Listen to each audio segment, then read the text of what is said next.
에, 오늘 본문을 보면 어떤 사람이 나오냐면 다른 도시에 가서 한 1년 정도 장사를 해서 돈을 벌겠다라고 자신의 계획과 생각들을 이렇게 말하는 그런 사람들이 등장합니다. 이 사람들은 아마 장사꾼인 것 같습니다. 여기저기 도시를 돌아다니면서 이 마을 저 마을 다니면서 장사를 하고 물건을 판매하는, 그래서 돈을 버는 장사꾼인 것 같습니다. 그런데 하나님께서 이들의 생각과 이들의 계획을 들으시고 하나님이 이들을 꾸짖습니다. 그리고 악하다, 죄다라고 말합니다. 무엇이 문제일까요? 두 가지 이유입니다. 16절에서 하나님께서 말하죠. 16절에 뭐라 말합니까? 허탄한 자랑을 한다라고 말합니다. 이들이 허탄한 자랑을 한다. 그리고 이것은 악한 것이다 라고 말합니다. 두 번째, 17절에서 뭐라고 말하죠? 이들이 선을 행하지 않는다 라고 말합니다. 선을 행해야 된다는 걸 알면서도 선을 행하지를 않고 있다. 그리고 이것은 죄다 라고 말합니다. 우리가 오늘 본문을 통해서 나눌 건 두 가지입니다. 허탄한 자랑이 무엇이며 선을 행한다는 게 뭐냐. 도대체 다른 도시에 가서 장사를 해서 돈을 벌겠다라고 말하는 이들의 태도가 무엇이 문제인가 하는 부분들을 오늘 하나님의 말씀을 통하여서 하나님이 진단하신 두 가지 문제를 우리가 통해서 생각해 보려고 합니다. 결론부터 말씀드리면 장사하는 것도 문제가 되지 않습니다. 장사를 한다는 것, 다른 도시에 가서 돈을 벌겠다라는 어떤 계획을 세운 것, 이 자체가 문제가 되는 게 아닙니다. 문제는 무엇입니까? 그런 모든 계획을 세우고 있는 그들의 생각과 태도입니다. 하나님이 문제 삼으시는 게 뭐였어요? 이들이 허탄한 자랑을 하고 있다라고 말합니다. 허탄한 자랑이 무엇이냐? 오늘 본문의 근거에서 우리가 추론해 본다면 자기 능력과 자기 계획을 과신하는 겁니다. 쉽게 말하면 내가 마음먹은 대로 이뤄낼 수 있다라는 거죠. 나는 내 계획과 내 능력과 내 경험과 내 모든 것을 통해서 내가 원하는 바를 이뤄낼 수 있다라고 장담하는 것입니다. 또 같은 맥락에서 이들이 허탄한 자랑을 한다 그러죠. 허탄한 자랑을 한다. 뭘 자랑하는 걸까요? 이들은 지금까지 자신들이 이렇게 주장하고 지금 뭐라고 지금 이 사람들이 말하고 있어요? 내가 다른 도시에 가서 한 1년 장사를 해서 내가 돈을 벌 거다. 내가 돈을 벌 거다. 그리고 이들은 그것을 지금 거의 확신하고 있어요. 자기가 그렇게 될 수 있을 거라고 자신하고 있어요. 그 근거 중에 하나가 뭘까요? 지금껏 그래 왔거든요. 지금껏 다른 도시에 가서 장사를 해서 돈을 벌었던 경험이 있으니까 이들은 그 경험에 비추어서 이번에도 자신들이 능히 해낼 수 있을 거라고 얘기하고 이것을 자랑하는 거예요.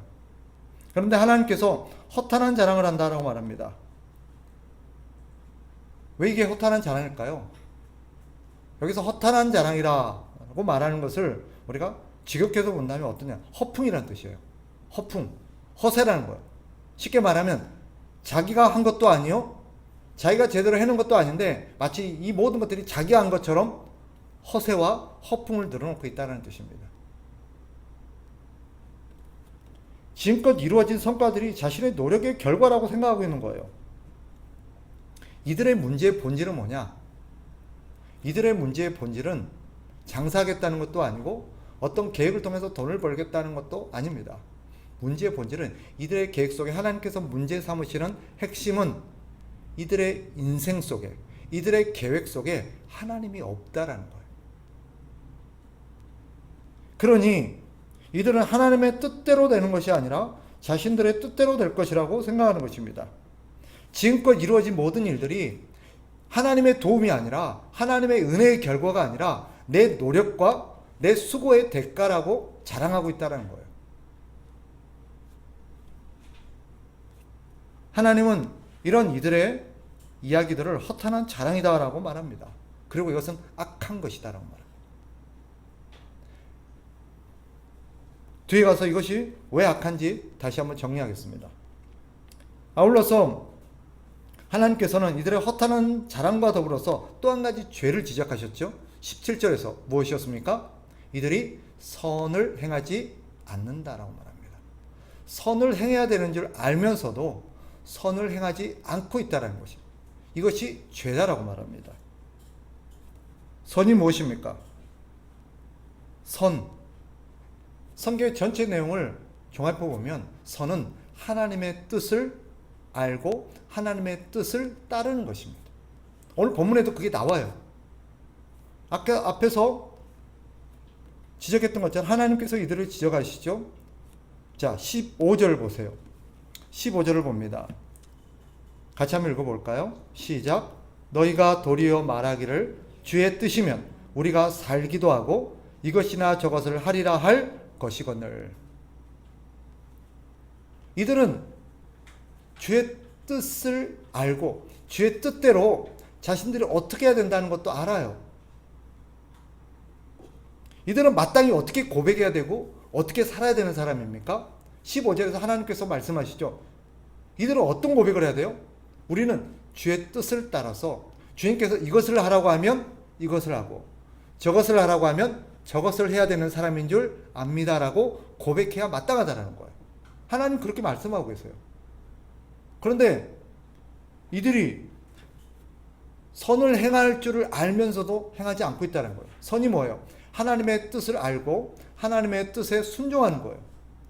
하나님이 우리에게 뭐라고 말씀하시는지 그것을 알고 그 뜻대로 행하는 거예요. 그런데 그것을 하지 않는 게 뭐예요? 죄라는 거예요. 오늘 이들의 문제 속에서 수많은 그리스도인들의 문제의식을 우리는 봅니다. 아니, 어떤 사람들은 이 얘기를 듣고 이렇게 반론을 제기하는 사람도 있겠죠. 아니, 그러면 장사를 하지 말라는 거냐? 그리스도인은 계획도 세우면 안 되냐? 그렇게 생각하는 것은 이 말씀의 취지를 오해하는 거예요. 장사를 하는 게 문제가 되는 게 아니고 계획을 세워서 계획성 있게 살아가는 또 문제가 되는 게 아니에요. 문제는 뭐예요? 아까 말했죠. 그들의 계획 속에, 그들의 인생 속에 하나님이 없다라는 거예요. 그러니까 이들은 어떻게 해요? 인생에 하나님을 완전히 배제하고 살아요. 하나님의 뜻은 온데간데 없고 하나님이 자신에게 무엇을 원하고 하나님이 내가 어떻게 살기를 바라시는지에 대해서는 관심이 없어요. 그러니까 이들의 계획 속에는 하나님에 대해서 완전히 배제시켜버리는 거죠. 내가 어떤 계획을 세울 때 그리스도인은 어떻게 해야 되는 게 마땅하다는 거죠. 하나님의 말씀에 근거하면 우리는 계획을 세우고 계획성 있게 살아야 되는 게 맞습니다. 그건 전혀 문제가 되지 않아요. 문제는 뭐예요? 계획을 세울 때 우리를 향하신 하나님의 뜻이 무엇인지를 우리는 살피고 그 하나님의 뜻에 근거해서 우리가 이것을 하고 싶어도 이것을 하면 안 되겠구나.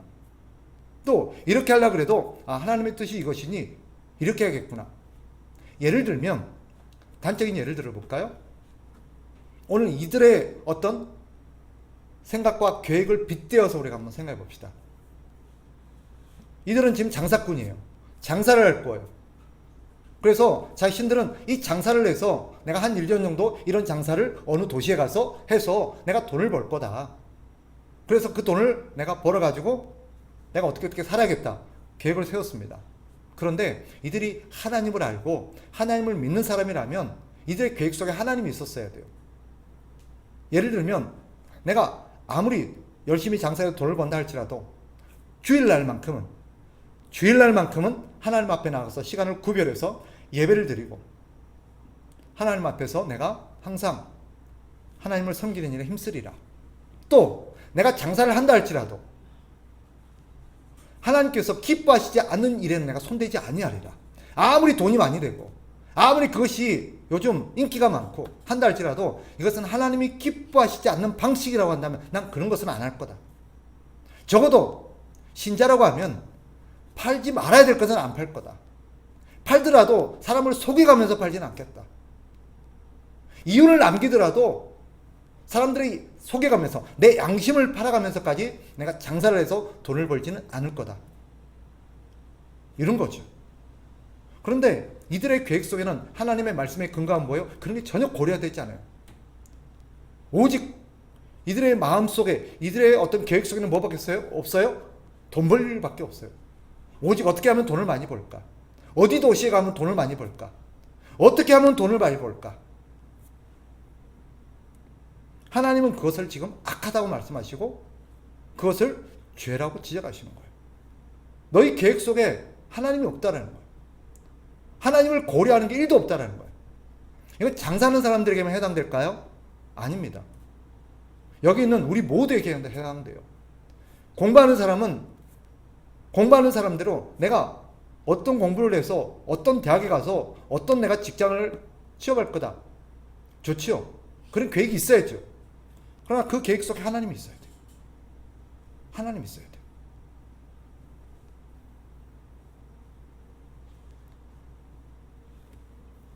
장사를 하는 사람은 내가 어떤 장사를 할 거다. 어떻게 할 거다. 어느 지역에서 어떤 방식으로 할 거다. 계획이 있어야죠. 그러나 그 장사하려는 계획 속에 하나님이 있어야 돼요. 직장에 다니는 분도 마찬가지예요. 내가 어떤 직장에서 내가 어떤 일을 해서 어떻게 해서 내가 내 삶을 꾸려나가겠다. 좋지요. 그러나 오늘 말씀에 근거하면 그런 직장 생활 속에 그 직장 계획 속에 하나님이 있어야 돼요. 하나님이 있냐라는 거예요. 성경이 말하죠. 선을 행할 줄 알고도 행하지 아니하면 죄다라고 말합니다.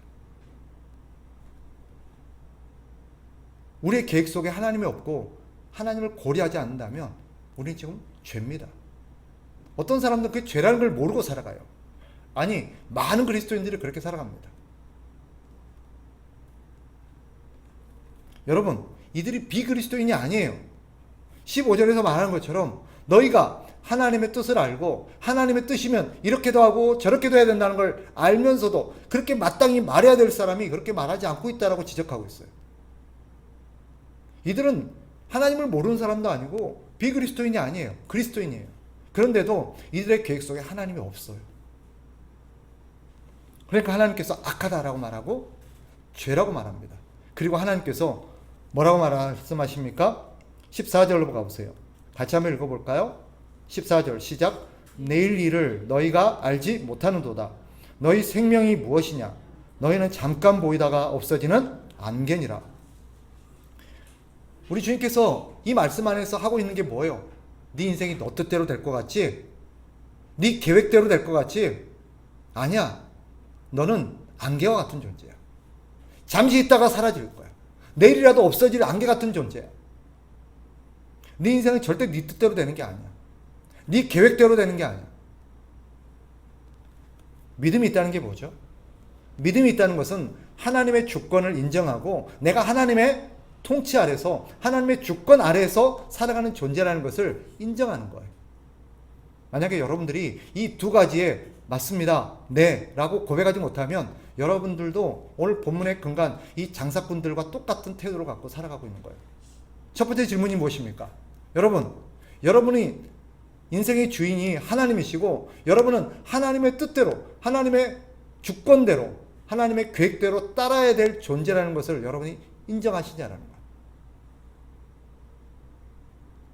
여러분의 인생이 하나님의 것이고 언제든지 하나님이 오늘이라도 여러분을 부르시면 모든 것을 내려놓고 가야 되는 존재라는 것을 인정하시느냐. 두 번째, 그렇다면 여러분은 계획을 세울 때 오늘 하루 계획을 세우고 한 달 계획을 세우고 올해 이들처럼 1년간의 계획을 세울 때 올 한 해 계획을 세울 때 그 계획 속에 하나님 계셨냐라고. 네라고 대답하지 못하면 우리는 여기 있는 장사치들하고 똑같은 인생관을 갖고 살아가는 사람입니다.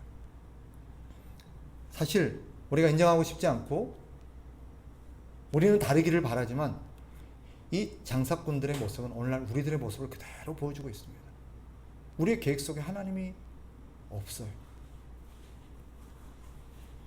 결과적으로 말씀을 정리하면 오늘 본문은 하나님 없는 인생의 두 가지 특징을 보여준다라고 할 수 있습니다. 하나님 없는 인생. 첫째가 무엇이었습니까? 계획 속에 하나님이 없다라는 거예요. 하나님 없는 인생. 하나님을 믿고 살아가는 것 같지만 진짜 하나님을 믿고 살아가는 사람의 특징이 뭐예요? 계획 속에 하나님이 있어요. 그 사람은 하나님을 염두에 두고 계획을 세워요. 자기가 어떤 계획을 세울 수 있죠. 근데 그 계획 속에 항상 하나님의 뜻을 고려합니다. 그리고 하나님의 뜻에 준해서 계획을 세워요.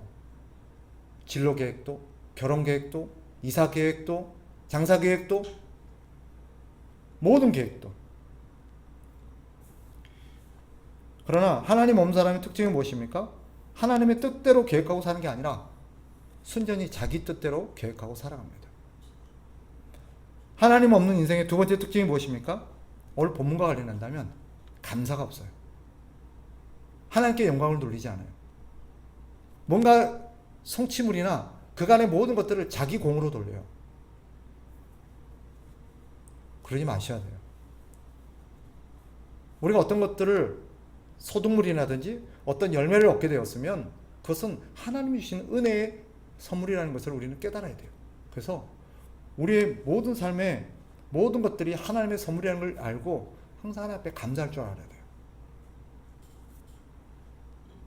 모든 영광을 하나님께 돌릴 수 있어야 됩니다. 자기를 자랑하고 자기의 수고와 자기 노력과 어떻게 그렇게 했어? 어떻게 그런 대단한 일을 했어? 그럼 자기 계획, 자기 스킬, 자기 어떤 경험 이런 것들을 딱 늘어놓는 사람들이 있어요. 이런 사람들은 하나님의 은혜로 됐다는 것을 깨닫지 못하는 사람이에요. 하나님의 은혜를 알고 감사할 줄 아는 사람은 항상 정말 하나님의 은혜지. 아마 내 경험과 내 지혜론다면 꿈도 못 꿨을 거야. 아마 내가 내 능력으로 했다면 이거 엄두도 못 냈을 거야. 이거 하나님의 전적인 은혜지. 하나님께서 하신 거지. 라고 고백해야 마땅한 줄 압니다. 여러분, 혹시 이 장사꾼들의 모습이 우리의 모습은 아닙니까? 하나님의 뜻은 무엇입니까? 바꿔 말하면 두 가지입니다. 하나님의 뜻은 우리가 인생의 주인이 하나님이심을 알고 항상 우리의 계획 속에 하나님을 품고 하나님 중심으로 계획을 세우시기를 축복합니다. 그게 하나님의 뜻입니다. 그리고 두 번째, 내 인생의 모든 것들이 하나님의 은혜임을 알고 항상 하나님께 감사할 줄 아는 사람 되십시오. 그게 하나님의 뜻입니다. 하나님은 감사하는 자에게 더욱 큰 은혜를 베푸십니다. 겸손하십시오. 겸손의 다른 말이 뭔지 아세요? 겸손의 다른 말, 감사합니다. 감사하지 못하는 사람은 교만한 사람입니다. 그래서 교만의 다른 어떤 표현이 뭐냐? 불평입니다. 깊이 생각해 보면 딱 맞습니다. 겸손의 다른 표현이 감사예요. 감사할 줄 아는 사람은 겸손한 사람이에요. 왜요? 내 노력이 아니라 하나님의 은혜입니다. 하나님의 은혜를 아는 사람이거든요. 그럼 겸손한 저와 여러분 되시기를 주님의 이름으로 축복합니다.